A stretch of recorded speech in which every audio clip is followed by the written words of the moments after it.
Oragon, ang recipe natin for today's video ay ginataang tilapia.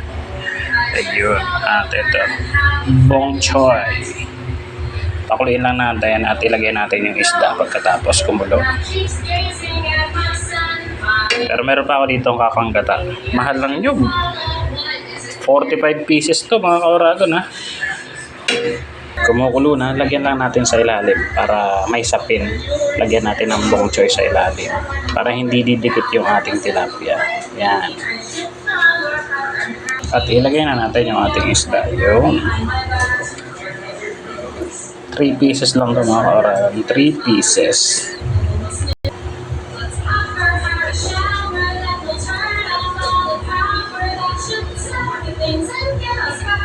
Yun. At para maluto siya ng gusto, ganyan natin at ma-absorb yung lasa ng sabaw natin.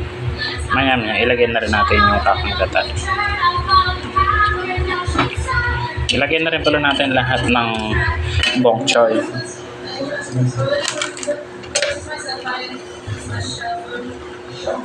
Yun, natakpan na. Tatakpan muna natin sandali mga ka-Oragon para mas manuot yung lasa. At buksan na natin mga ka-Oragon kasi kulong-kulo na rin naman siya.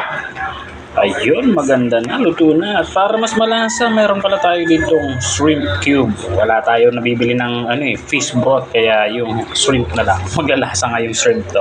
Okay lang, at least masarap. Malasa naman na, pero gusto ko pa mas maging malasa. So, ayan. At para matunaw siya, ganyan natin siya.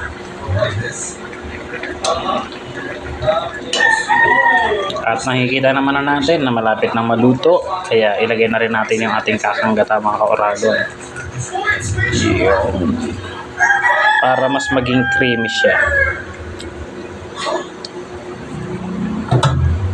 Isunod na rin natin yung siling haba para yung aroma ay ma-absorb na.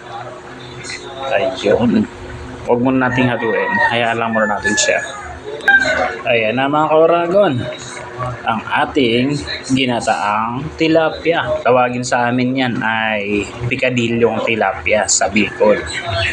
So hanggang dito lang ang ating video. Nailagay na natin yung ating lahat ng sangkap at luto na rin naman na. Ilang segundo lang or minuto ay patapos na tayo. Kaya magpapaalam na si ka-Oragon. That's all. Thank you and paalam.